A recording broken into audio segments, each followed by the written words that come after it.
Okay. Oh, John. And welcome back to the Riley Black Project with Crystal and John. Hey. How's it going? Good. We have a special guest today. We do. Should Very we- special. Should we just introduce her? Just pull it right out. All right, go ahead. She's your friend. Oh. Emily, that mom with the laser is here. Hi, guys. Hey. I know it's a little weird. It's a little weird because we told you we started recording, so you don't know when to chime in, when not. Just feel free to just talk. We're just having a conversation. That's all it is. So I like it. Let's talk about how we met. Do you remember the specifics? I don't remember the specifics. I just remember that I desperately needed you. Well, so I'm pretty sure what happened was our mutual friend Mindy reached out to me and told me that she had a friend who was thinking about the Glowforge and, had like questions. Because I had mine before Mindy, so I was a little bit more experienced than she was at the time. And then I just remember you started flooding my inbox with questions. Sorry. It's totally okay. So, okay, that's not exactly the way that I remember it. But it doesn't sound like, it does sound a little bit like me. So how do you remember it? Well, I remember, so one of my first orders was from this random lady who found, I think I did a realtor key, and she loved the key, and then all of a sudden, or maybe it was the other way around, whatever, this lady found me, and she wanted a custom cake topper. And at that point, I had just started, and I didn't have any acrylic, and two, I had no idea what I was doing. So I didn't know. I think the questions came after that. Well, something led up to that. Yeah, I think the cake toppers was actually like the start of it. That's what I think it was, because I remember, I didn't know how long to make the sticks. Then she wanted a custom silhouette of her son doing a karate kick. And Right. it was pretty intense for a newbie cake topper for sure. Yeah, and then somehow Mindy connected me to you, and you were just so nice to me that I just kind of pounced on you. You did, but you pounced nicely. Gently. That's how I remember it, and then that's kind of how it started. Then the rest was history. So how deep in the game were you with your laser at that point? Oh, I was just starting. I mean, it was like green as like can a month. be. Yeah, it was. And what about you? So when did you get your laser? I got mine in August of 2019. And I got mine in... Was it August? Like September, around there, of 2019. So I got mine in November of 18. Okay. So I was in a year at that point, about. Yeah. Yeah, and you also had, plenty of, design experience with silhouette and everything that you did before the laser. And really, that's what I leaned on you the most for, was... designing things and actually how to put physical projects together, because my one big hurdle in the beginning was teaching myself how to use my machine, because nobody had it. Right. And but you really were great at helping me, it was gluing, painting, miscellaneous just questions, because at that point when you've only had your laser for a month or two, you're learning your machine. You're also learning the best way to glue, the best glue to use, what supplies, what tools. You're learning all of those things at once. And all of your projects, every order is typically new. The cake topper that you got was the first cake topper that you got. Yep. And so again, just little things like a cake topper is pretty simple. I mean, once you've done a couple. But your first one, you're like, how thick do I make the stick? How long do I make it? How many do I do? There's a kind of a lot that goes into it, into your first few. I literally have stick templates now that I literally just make the cake topper, and then I already have sticks that I've already created that I just weld onto whatever design I come up with.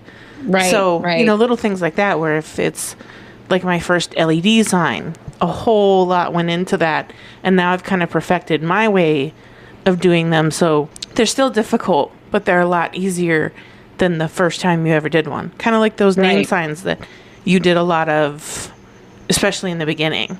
Mm-hmm. Yeah, what was your first like popular item? Was it those realtor keys? The realtor keys, and was it my first? Well, here's the thing, because I got my machine and like, I want to say I got it in September. Okay. And then I was just jumping in, trying to make all the things. And I knew immediately that I wanted to make those rounds. Right. And almost quickly, I figured out that I had to figure out a better way to make them, because I was doing it the longest way. Isn't that the worst? You could make one. Yeah. And, but people kept ordering them. So I was forced to constantly try and like reinvent how I was making them. Right. And then before I knew it, it was Christmas season and I was drowning in ornaments. And gosh, I mean, those first couple of months are like such a blur to me. And that's another reason why you were such an amazing resource, because you're like up late. And yes, very definitely a night owl. Yeah, and I was high on orders and excitement and you know, all of those emotions that you get when you first get your machine. And I could message you at like midnight and be like, oh my gosh, what's going on? How do I do this? You know? Yep, for sure. So what's your background before you got your machine and before all that? Yeah, so tell us what did you do before? That Mom with the Laser story. What did you do before and how did you start?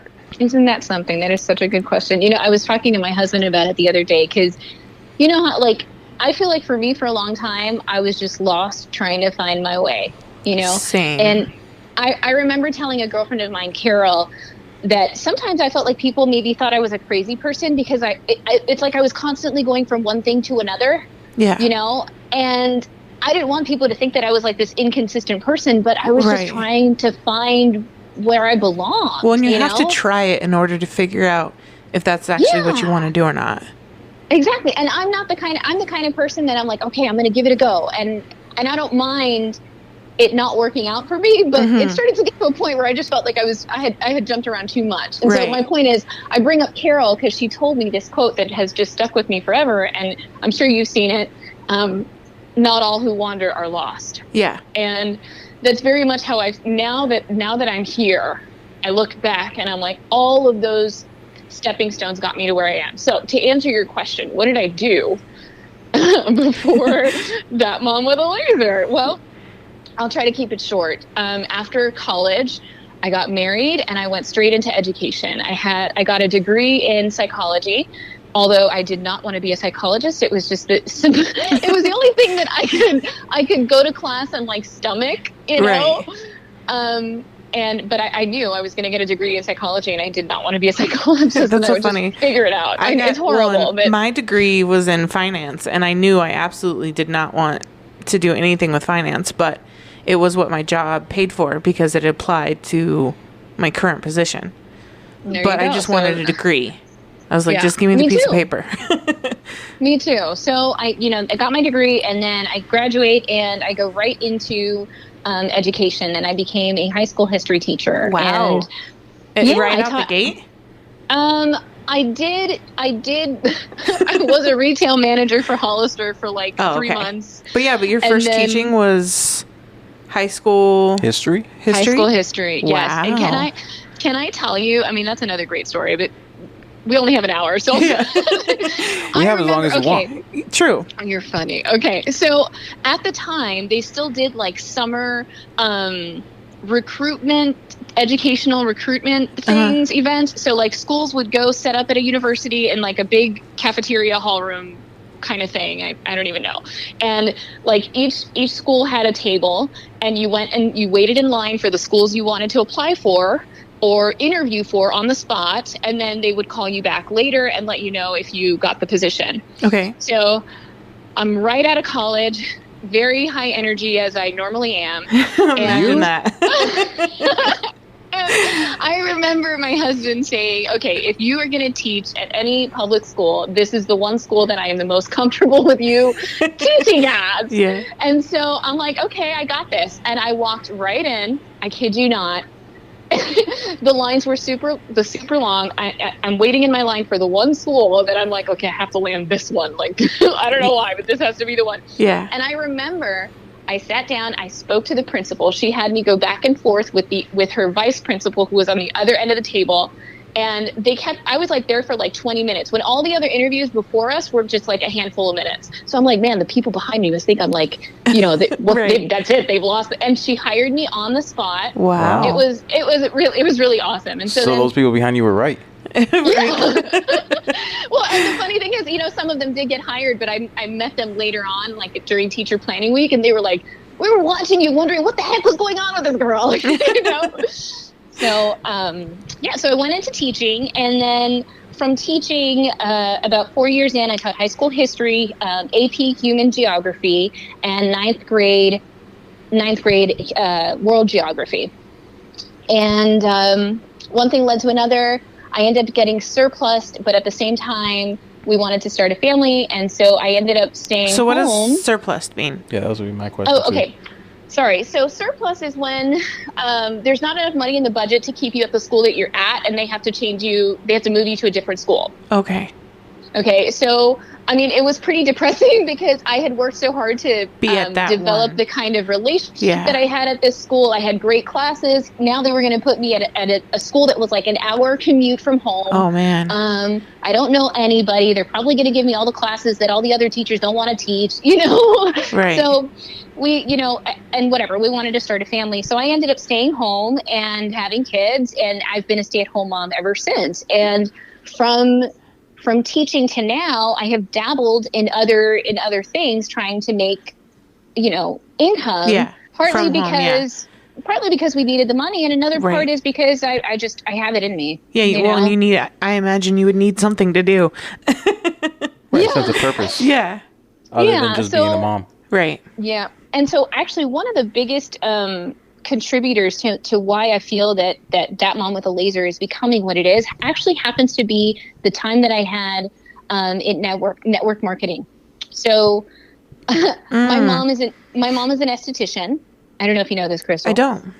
Okay, so my mom has like a 40 plus years experience in the skincare industry. Oh, good. I need to talk to her. Yeah, and she's had her own practice and loyal following for all this time in Miami. Nice. And so she ended up finding a product she loved, and it was an MLM company.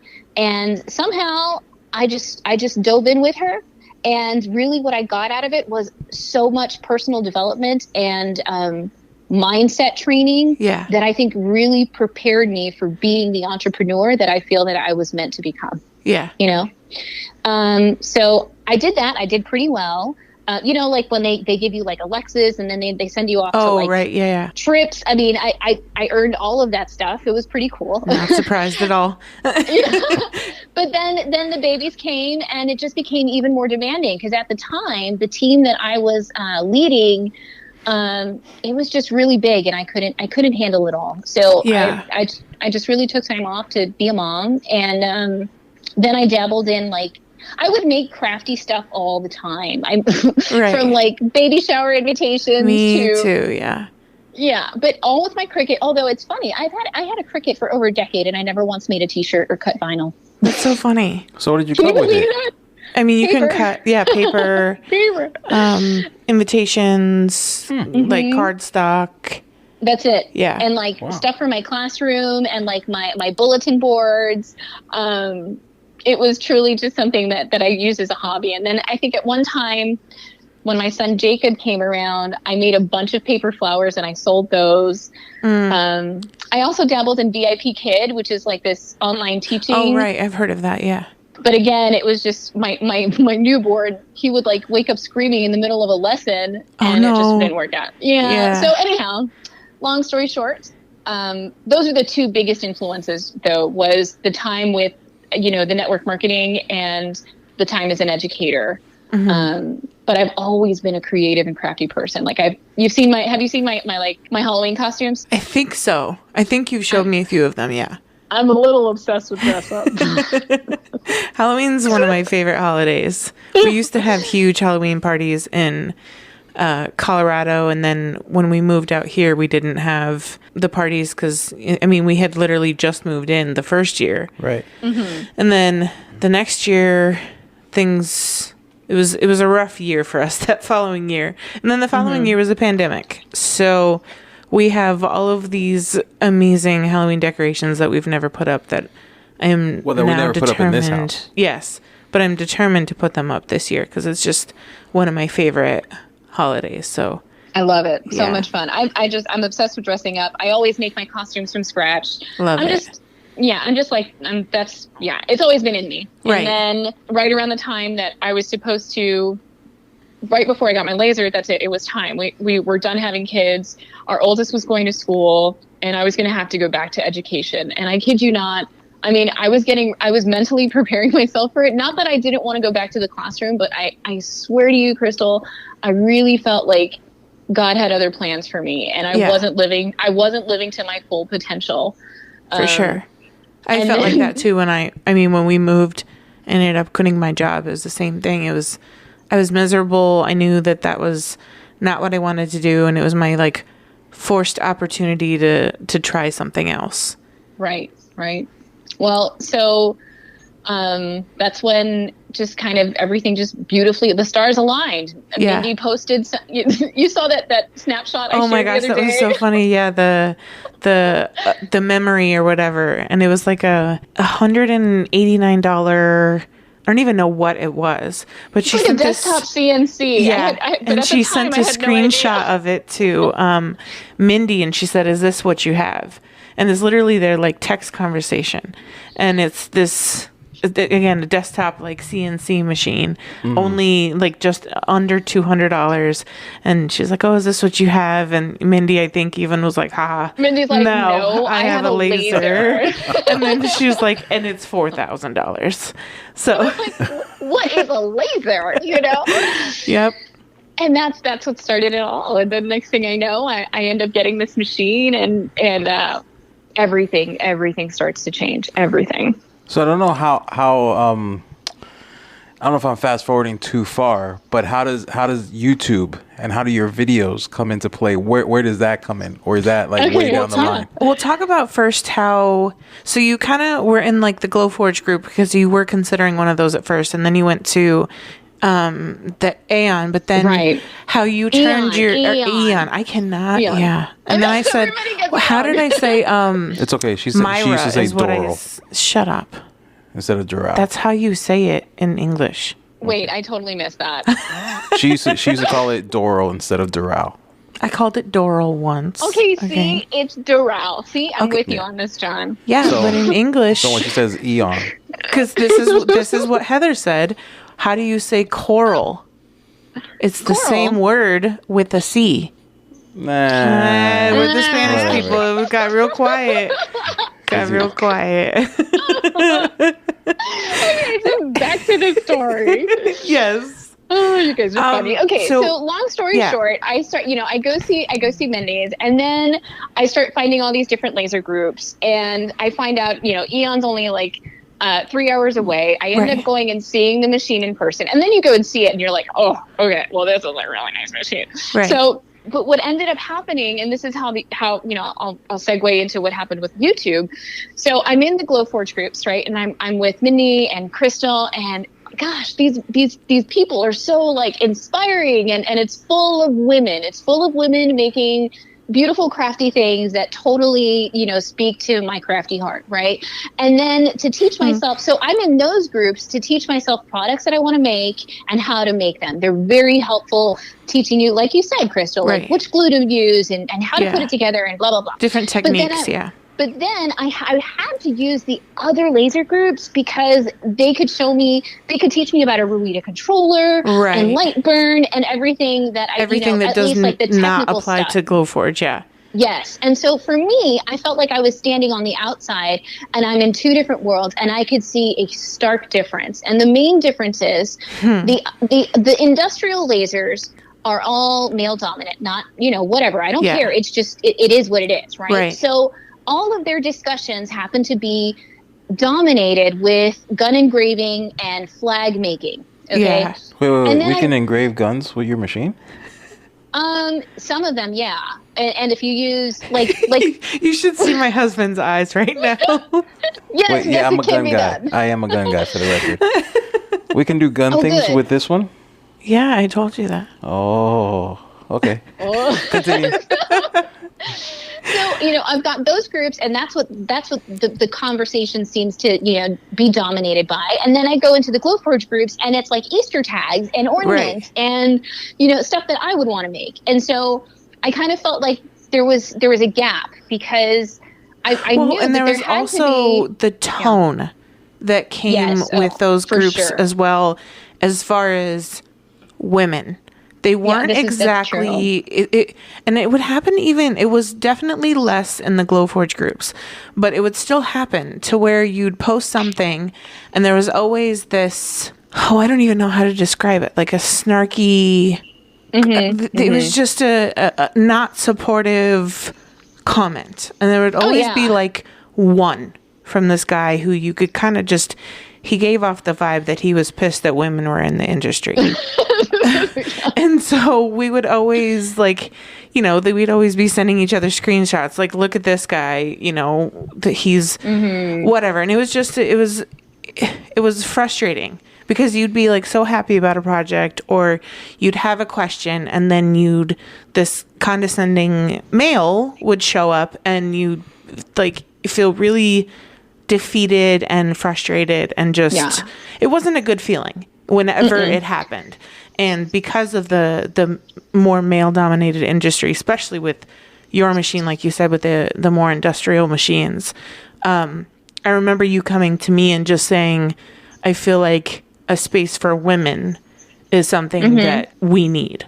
And I 100% agreed, even though it wasn't a daily struggle or anything. It was enough to where you sometimes didn't feel welcome, and we wanted somewhere that was welcoming for. There was just a stark difference, and like you said, there were times when people were condescending, belittling, and it was just, I wanted a space. And here's another thing though, I felt like there were women in the groups that didn't know about the Glowforge groups, and I wanted them to have that same kind of inspiration and camaraderie, but they didn't have it. And so that's kind of how That Mom with a Laser was born, because I felt like women in the industry who didn't have a Glowforge did not have that kind of community and support. Instead, they were stuck in those gun engraving flag groups that were snarky and condescending. Right, so, where you could ask a question with no fear of judgment or any of that. Right. So then,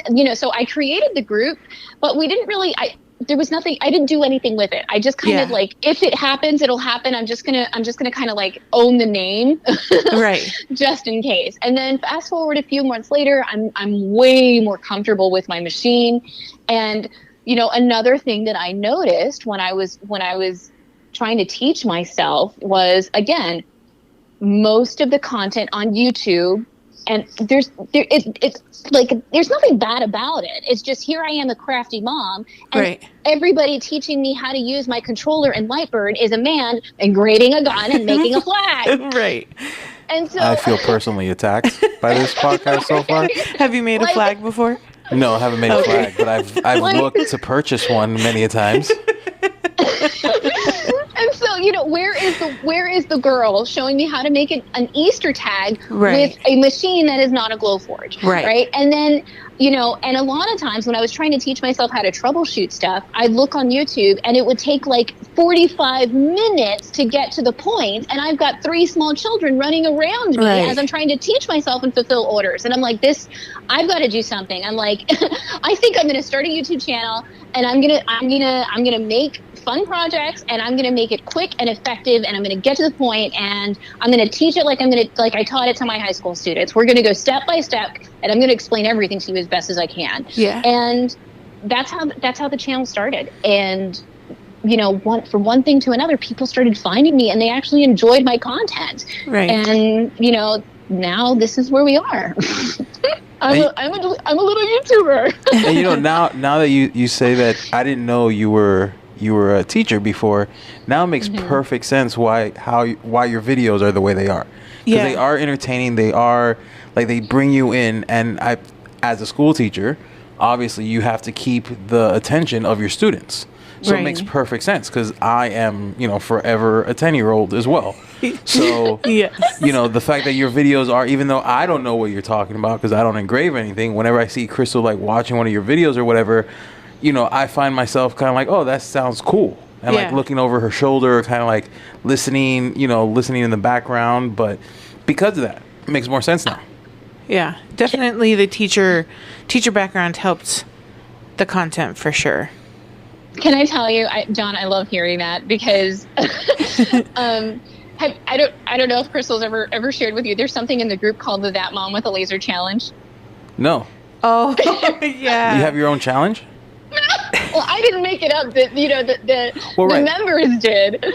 What's the challenge? Crystal, you tell them. I feel like I don't know it well enough to. Is it a dance? Well, no. Okay, so no. Yeah. So if you're trying to, like, let's say you want to buy a laser and you're trying to get your husband or your spouse on board, you conveniently leave my channel on whenever they're like in the room, and you let my channel. The challenge is just to see if my channel will convince them to buy a laser. Yeah. Oh, it's worked several times. So you mean they don't just spring it on them? And like say, hey, there's this laser I really want to buy. Calm down. That's not how it happened. That's not how everybody does it. I mean, that's how a lot of women do it, and then they get shot down as well. So that's how I did it. See. So you Johns have something in common. You get bamboozled.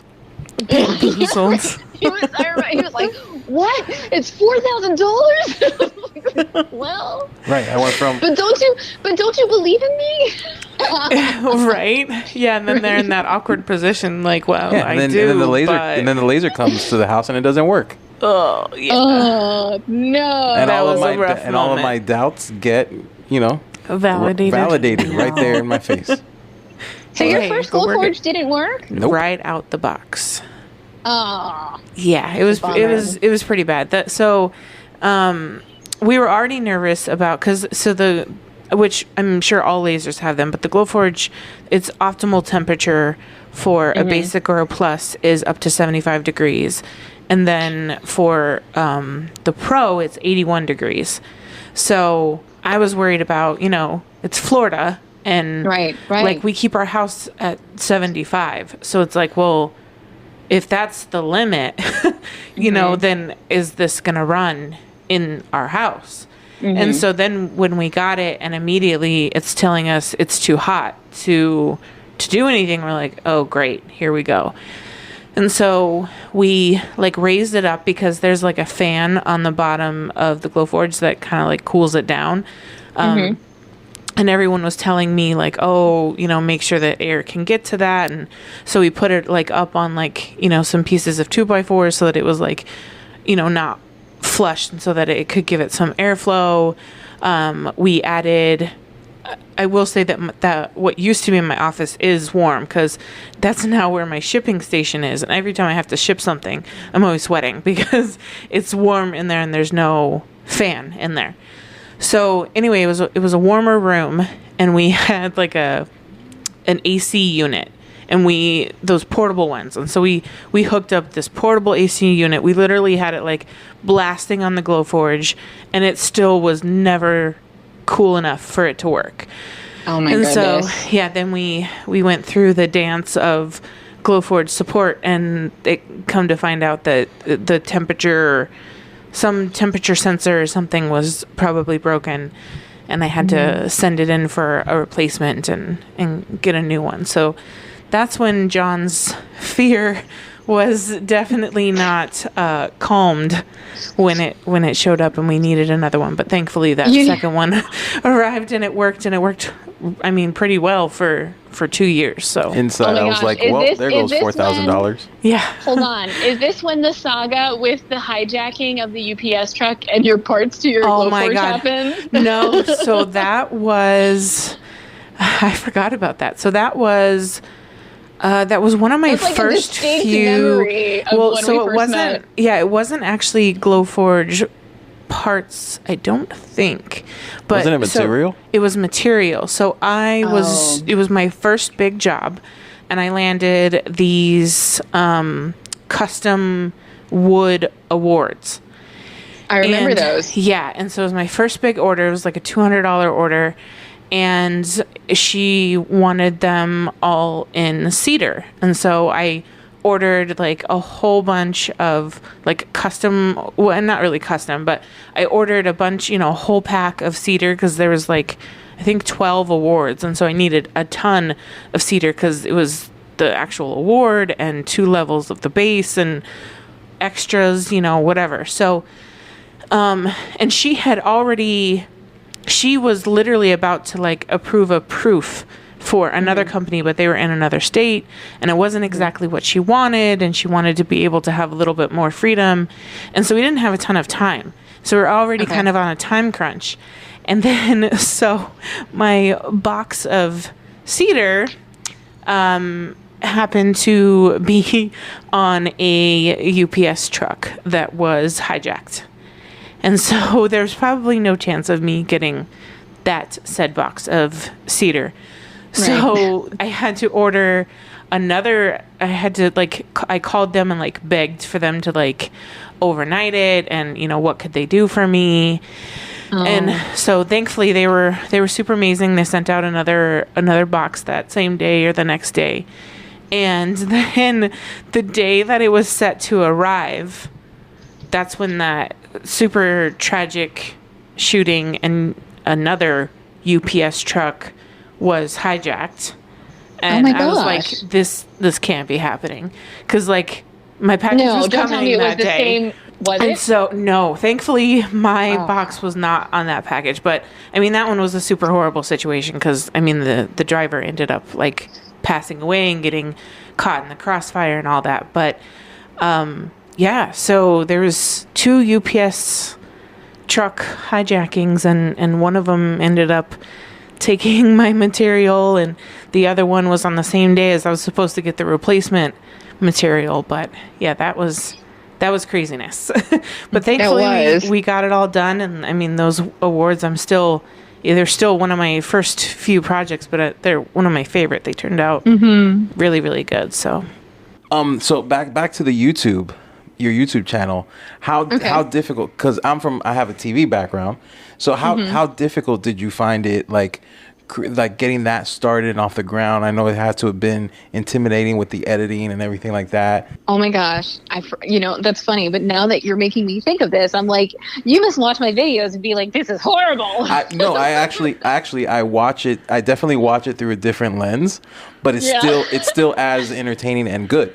Which is why, like, how did you go about that? I mean, in the beginning, I'm sure there were hiccups and everything, just like this podcast. But how was it? How did you get to the level that you are now?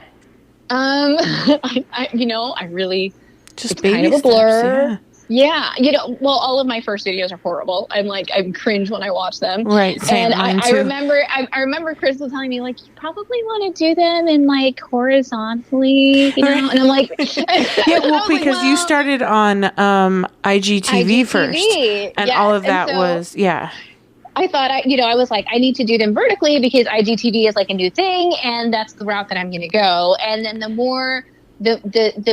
bigger this thing grew, the more people kept asking me if I had videos on YouTube. So I started uploading them to YouTube, and then people were complaining. They're like, why am I watching a 10-minute video that's vertical? Right. Or like portrait mode.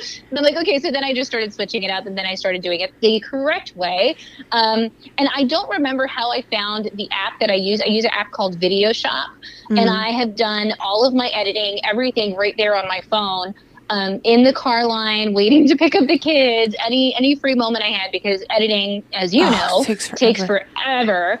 But I have really gotten to the point where I really want to be able to do like batch recording, and I can't do that because I'm limited to how much space I have on my phone. And so I'm constantly fighting between, like, do I want to take pictures and videos of my kids, or do I want to record a YouTube video? Heather and I have asked, why do you not have unlimited space on your iPhone?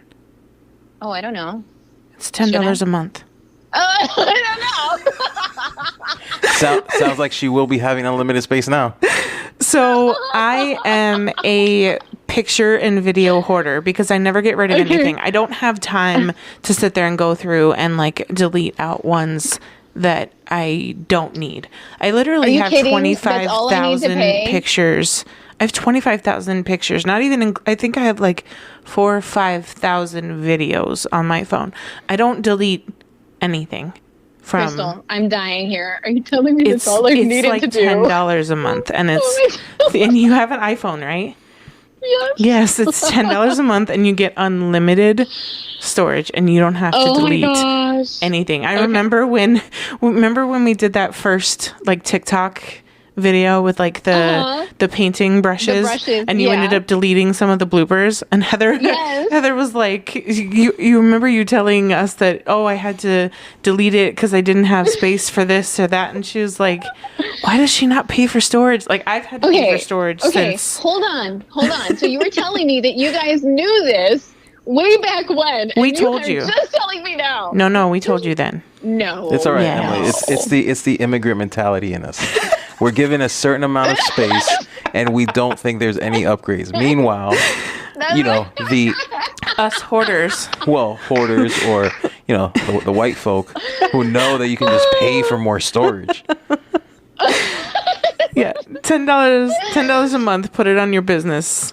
Okay, blame it on my inner Cuban. All right, but your Cuban is showing. Cuban is showing.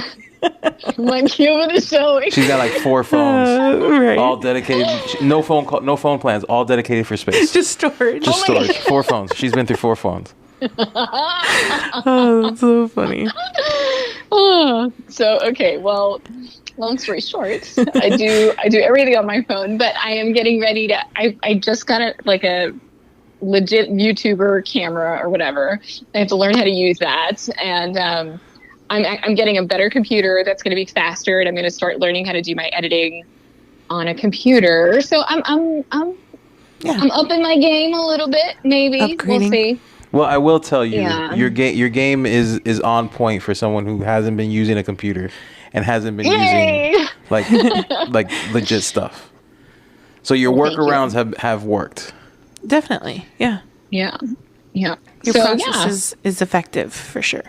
So how did the growth of the channel happen, and how did that overwhelm you, if at all? It kind of spiraled. I want to say I'd started my first videos, I don't know. Like, it really started to pick up around May of 2019. My acrylic keychain video to this date is still it's like my top video. People love that video. I think it's now like close to like 25,000 views or something. Wow.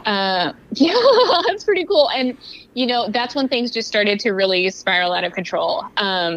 At that point, a few people that were whoever was following my channel at that point, that's when a lot of people started to ask me more questions about the actual machine that I was using rather than the content I was making. And then more people started calling Eon and started wanting to order them. And then the more popular they became, the more people started searching for me. And they found that, here's this little YouTuber, like every time they try to search for this machine, I'm really the only one that pops up. Right. And then, I don't know, it just kind of, the community started, because then people started getting these machines, and I'm like, I want to help them even more. The teacher in me, right? And that's when I did like my first Zoom within the group. I remember, yeah. And then I think people just started, they really liked that one-to-one live experience, and so people started sharing. Because there isn't a lot of that in the group, in the other groups.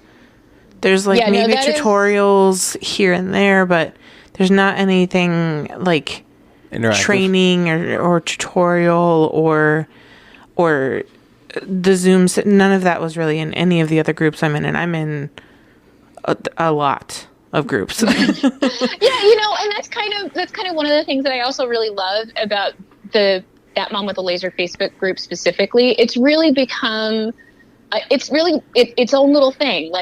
And everything that's happened there has been just organically, like, my intuition telling me, okay, and the helper in me and the teacher in me always wants to like give more. So now it's evolved to where we have trainings weekly, and then like I'm constantly hunting the group for like motivational stories, because I feel like those are so important. Yeah, motivational Monday.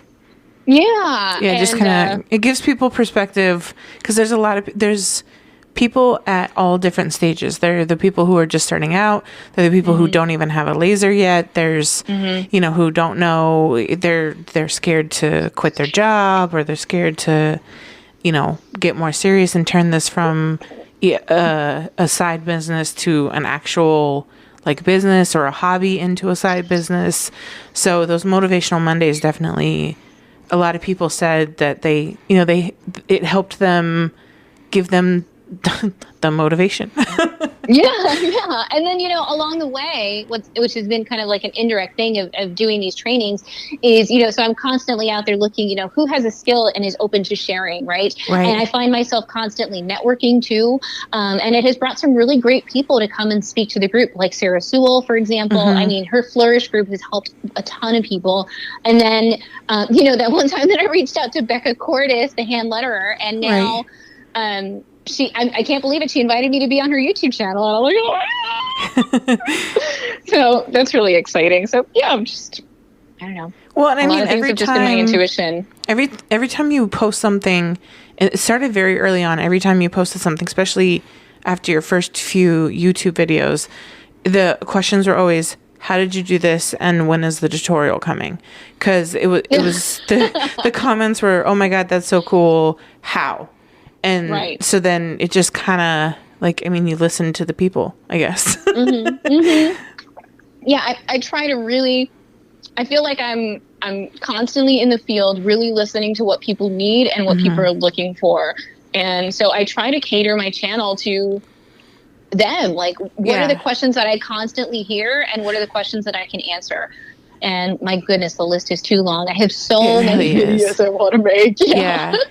Well, and I remember when I was first starting out, even with like the silhouette, I mean, one thing I struggled with when finding a video, the hardest part in finding a video on what you need is knowing the terms. So I was self-taught in silhouette. So I didn't know, I had no like design background experience except what I had, again, taught myself to do in other programs, depending on what I wanted to make. And so in silhouette, like what I'm going to be training on in your group in April is the nodes and that kind of stuff. And I didn't But if you don't even know what a node is, you know to look it up. Exactly. Because it was like, what are these things? And I'm like, I know that I can adjust them and move them around to adjust the shape or, you know, look of an item. But how do I look up a tutorial on what these are? Because I don't even know what they are. So I remember when I was looking for something, it took me days to find a tutorial on like how to edit them, just because I didn't know what to call them. And one of the comments in that contest you just did was that, and I didn't even think that tutorial was that good. I did a Zoom on one of the first few Zooms, and we all did node editing in different softwares. And so I did the node editing of like a Christmas ornament, and I was so nervous. I don't know if you remember. I was sending you so many messages. I get so nervous before talking to people because I feel like I'm going to say something wrong. And again, being self-taught, it's not as seamless as someone saying you click on this and you click on that, because I'm just saying, like, I know that it's possible that I'm not doing this the easiest or quickest way. This is how I fumbled upon it myself, and this is how I do it without being told otherwise.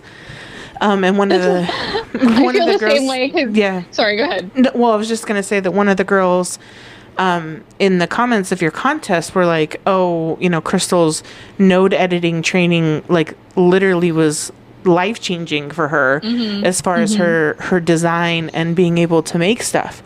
And it was just crazy to me because, again, I barely knew what I was talking about. I just knew how I used it. And so I remember I kept saying in the training, like, this may not be the best way, but this is how I do it. This is how I do it. Yeah. And so, but it's another level of, I mean, I don't even think Mindy still knows how to do the node editing, because it's that extra level that can help you make something extra customized and exactly how you want it to be. Right. Forget what else. I was going somewhere with that too, but I forgot my thought process. What were you going to say, Emily? Well, I just get it because, like, I self-taught I taught myself how to work with Lightroom. So sometimes and it's like super intimidating because I'm putting myself out there self-taught on YouTube. So right. I constantly get people saying, well, you could have just done this. And I'm like, well, I didn't know that. Right. But I still got to the end result. Okay. For sure. Yeah. Oh, you could have just purchased storage space. Yes, I could have. Sorry. Well, now she doesn't need it because now she's going to do it on her computer. Right. But now she has this.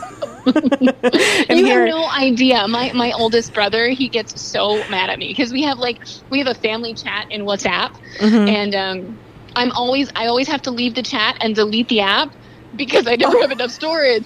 And they're always like, "Where's Emily?" Like, she's like, totally. And I'm like, how have none of them told you about extra storage? Why don't you just buy a WhatsApp phone?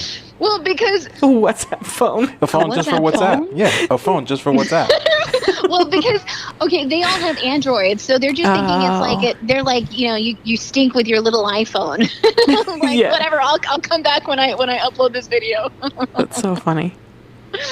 So did you see a direct so as your YouTube channel grew, did the Facebook group grow, or was it the other way around? It was kind of together. The Facebook group is actually I have more members in the Facebook group than I have subscribers on YouTube. So I don't really know because, Facebook, the algorithms, now Facebook recommends my group to other people. So there are a lot of people, they come into the group and they're like, oh, Facebook suggested it.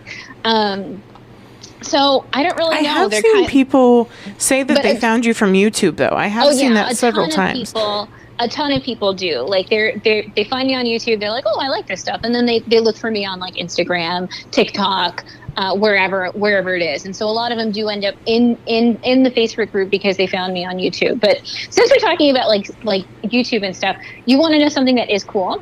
What? I was just checking out my stats the other day, and right now my little channel is averaging 30,000 views a month. Wow. Sounds like you can't call it a little channel anymore. Right? I know. Well, that's when I called our group a little group, and John goes, that group is not little. I'm like, well, it is that's compared true. to other groups. I mean, it is, but it isn't. Just think it's almost 11,000 people. The last time I looked, it was like you just hit 10,000, and we're already at 10.5. I know. No, we're at 10.7 now. I just looked before we left here. Yeah. So, I mean, I'm really excited about the future, guys. And I think collectively, all of us that are in this laser engraving space, I really feel like it is the next big thing in the maker world. Yeah. And, many of us are just very fortunate to be at like because lasers have been here forever. Okay. They've been around. Forever, it's not like this new thing, but Glowforge was the first company to be genius enough to market to the female crafter. Totally. Okay, that is their audience. That is who they're marketing to. And it opened up a huge new world for, female crafters who want to be professionals with Etsy shops and handmade products and this whole thing. So now it's kind of like exploding, and we're all in the onset or at the beginning of what I think is going to be a really big wave for sure in this industry. So I'm really excited about the future. I love seeing the motivational stories. I love seeing people get their hands on these machines and then totally turn their lives around. And it's just been a really cool, exciting experience to be a part of. I feel really blessed for all of us. Yeah. So I remember now what I was going to say with all of that was that with the training and the nodes and all that was when I got my Glowforge, the Glowforge I didn't realize was still pretty new. There were people who were just getting theirs delivered from the crowdfunding that you paid in, and it took 2 or 3 years for people to get the machine like from Kickstarter. That's crazy. And so they were starting to sell them, but there were still people who didn't receive their machines from the initial crowdfunding or Kickstarter campaign. And so when I was looking for videos too, there was not a ton out there. When I looked for Glowforge videos, there weren't very many, and just like you, even then, it was still a lot of men who had purchased them and were showing, not things that I necessarily was interested in doing. So the tutorials just help a ton in making it not so hard for people to have to self-teach them absolutely everything from the ground up. Like it adds, to your character and your like drive and stuff, because I still can't even, just looking back at how I did that on my own, like I didn't know anybody with a laser when I bought a laser. I had no laser friends. I had never even known what the heck they were until someone had posted one in one of my silhouette groups. And then I was like, ooh, what's this? Because I was really sick of shirts. So it's nice to have this community that like shares and doesn't care about, I'm giving you my trade secrets and stuff like that. I mean, there's still people who have them. Like, you can still, if you don't feel like sharing your supplier, you don't have to. If you don't feel like sharing your technique, you absolutely don't have to.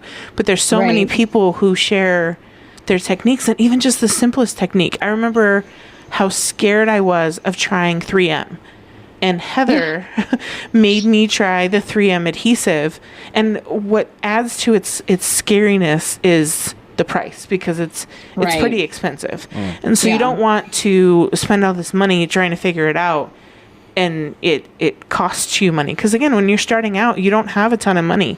Like when a roll of 3M can cost you $200.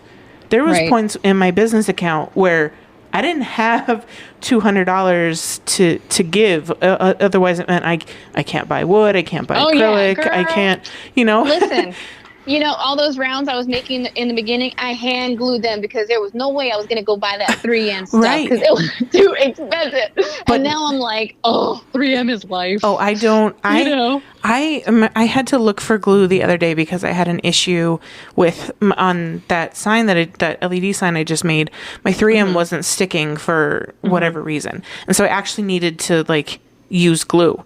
And I'm like, okay, where is all of my glue? Because my glue is like, buried in the depths of my craft room, because it's not something I use very much now, because I totally depend on the what do you call it? The convenience of 3M and being able to just apply it, cut it, and it's just perfectly placed where you need it, and it sticks instantly, and you don't have to worry about dry time. You do you do have to technically, like, you should cure it and you should clamp or weight it down, but for the most part, like it's good to go, instantly, and you don't have to worry about the oozing and cleaning it up. I would have to have like, little small paintbrush and water near me, because then the worst part was what you would get to the end, you go to glue it and then it dries and you go look at the next day and it looks like crap.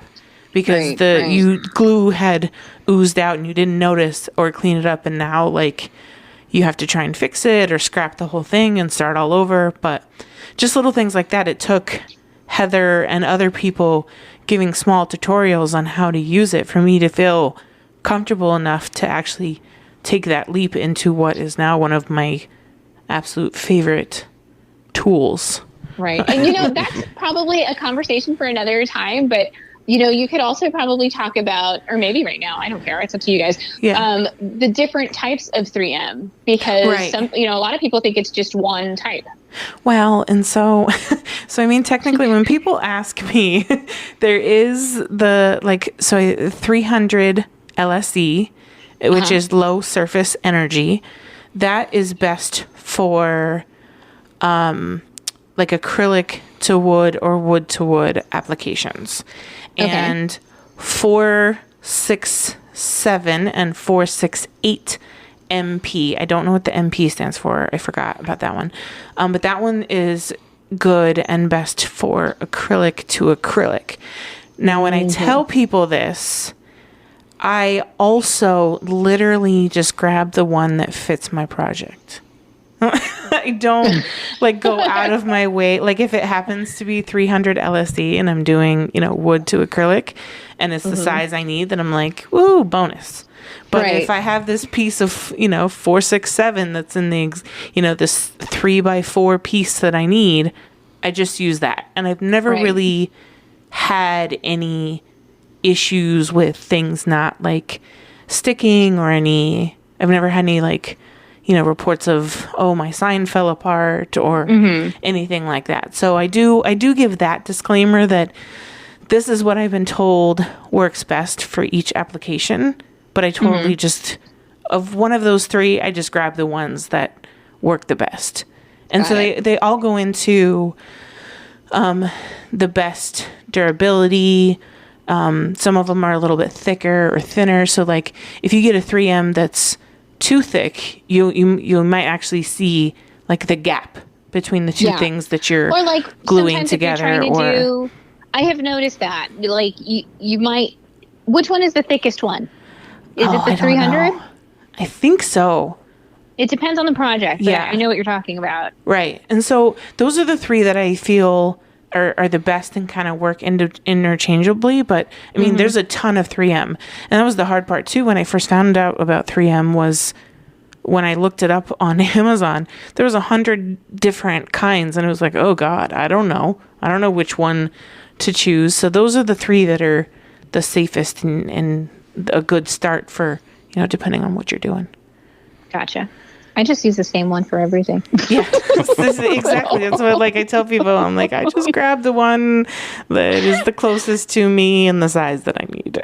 I mean, that stuff is strong. It is so awesome. strong. Yeah, and it's great. And it's good for outdoor use too, because that's another question we get in the groups all the time was, I want to make an outdoor sign, or I want to make a door hanger, or want to do, what's going to work the best. And if you've ever worked with hot glue, it doesn't, I don't do a ton of hot glue, obviously, with the laser stuff, but I spent all this time making this super fancy wreath, and we moved from Colorado to Florida, and it sat in our pod for a couple days or a week, and it had all fallen apart because the hot glue had all melted and off. Disintegrated in the heat. Aww. So, but 3M it does really well in the elements as well. So that's why it makes it that much more awesome. So since you guys are OGs in the Facebook group space, are there any questions? Because you guys touched on it being an open group and you don't have to give away trade secrets. Are there any questions that are bad etiquette, or is there anything that's off limits? Oh man. So yes. One thing, I guess it's not really I guess it's an etiquette thing. So in the groups, a lot of times, because people are selling a lot of their files and stuff like that, there's some people who are just sharing their project and they don't want to sell their file. They don't want to tell everybody how to make it. They just want to be like, hey guys, look what I made. I'm super proud of it. And the people that really bother me are the ones who literally just comment file or file. If you're lucky, they say file, please, or selling the file. Can you at least say, OMG, that's amazing, or that's great gorgeous. Job. Yeah. Do you happen to be selling the file? If you are selling the file, I would love to buy it. That's one thing in those groups. I mean, in some groups, it's not allowed just because it's that yucky. Yeah. But, and we've mentioned several times that we kind of frown upon it. Please compliment the work before you're gimme. I'm pretty proud of the members. I think our community culture definitely encourages. It doesn't happen very often in our group for sure. Yeah, but that's one Facebook etiquette thing that. Is there one that you have, Emily? Gosh, there are a lot. There are. There really are. But now that I'm on the spot, I'm I think in general, sometimes it just surprises me. And this goes along the same lines that, how people are just, they're just so quick to ask how they can do the same thing that they forget that there's a human behind that screen who just shared a piece of their heart in Right. a way. Like they just hard work and hard work and time away from their family and dedication. Just take some time before you try and Right. take from them. By complimenting them. I will Right. tell you this, something that I am not a fan of. And I don't care, but like for me personally, it's just not my thing. When people ask you if they can use your photos, even and it's kind of becoming popular within the file world because okay, I'm a designer, so yes, you can use my photos. But for me personally, I feel that everybody who buys a file and wants to sell it should have an intimate experience cutting it and feeling it and knowing what it's like in person. Yes. And so if you don't do that, I feel like the photo may not be a true representation of how you are going to produce that product. Yeah, because the file is just a tool. It's not necessarily how it's going to come out for you, because you're not going to have the same painting technique. You're not going to have the same gluing technique. You may not have the same materials. I mean, there's so many factors in what goes into it. And I mean, we've all seen those posts that we cringe that, oh, I posted this file and now I have 20 orders. What paint do you guys use? And it's like, you have 20 orders and you don't have like a paint that you like. Yeah. So I just feel like there's more negatives to it than positives, right? Yeah. Because, it's not a true representation of what you're going to make to that customer. So then they get their product and they're like, wait, this isn't the same color or the same shade or, it's not the same as what you showed me. Right. One.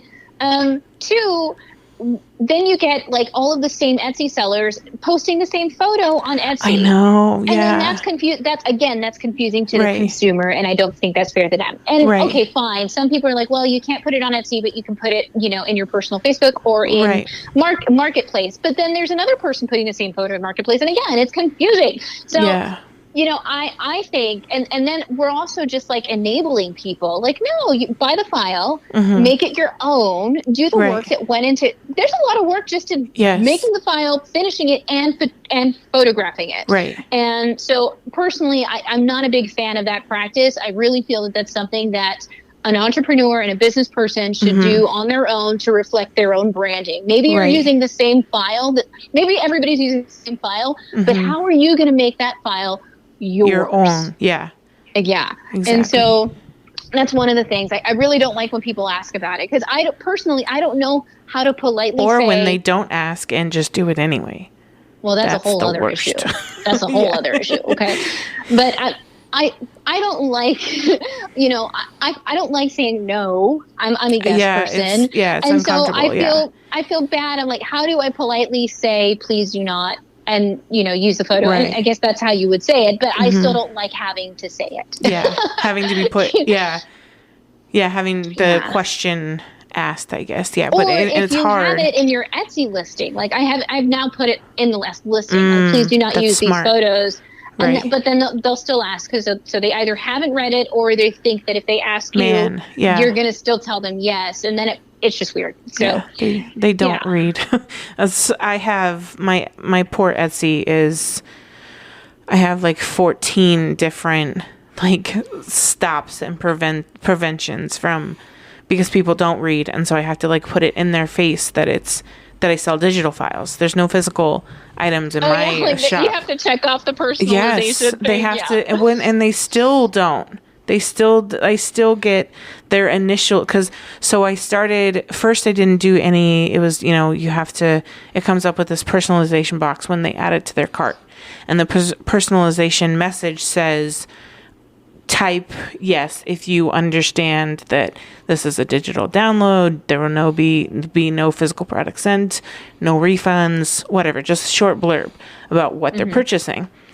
Well, then I would get like people putting their names. Yes, they would put their last name for personalization. And I'm like, and it sucked because I was so sad to turn that off, because I would get the best answers before I turned that off of, duh. Or like, goofy answers from like my favorite customers who were like, I'm so sorry you had to put this there. Or, like they would put the goofiest answers and stuff that I would love. And then I had to turn that off because people were putting their last names and stuff. And so then I had to limit it to 3 characters for them to say yes. Well, you know what else is 3 characters? Their initials. What? Oh gosh. Okay, and then I'd get like DJK, and I'm like, and then I'd look at, and it's like Dara King, or just pulling a name out. But it was like, oh my God, you did not just put your initials. And so it's just, it definitely happens less. But yeah, no one would read. And I mean, my description said, the first line says, "This is a digital download. No physical product will be shipped." The first few 2 words of my Etsy listing is digital download. I had to add a graphic on my pictures. Like, I had to literally beat them upside the head of it.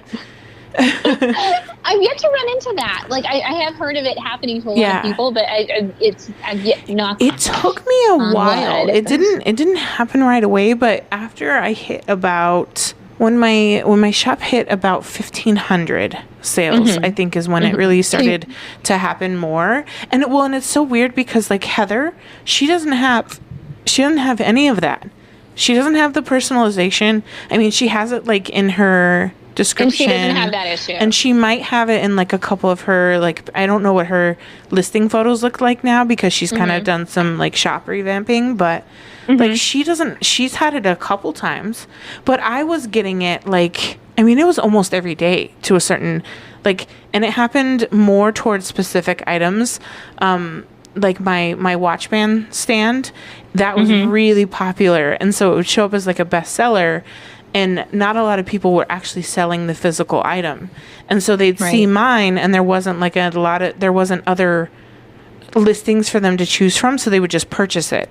So that one, I literally have that listing photo looks different than all of the rest of them. The digital download is so obnoxious, it almost covers the whole stand, because that was the one that I kept getting like, this is $8. You think you're getting a stand with shipping? Like, I can't even ship this for $8, let alone send you the stand and whatever. So I had to, that was the one that it happened the most on. And also offsite ads. Those didn't do very well for me either, because they would be, Etsy will like advertise for you.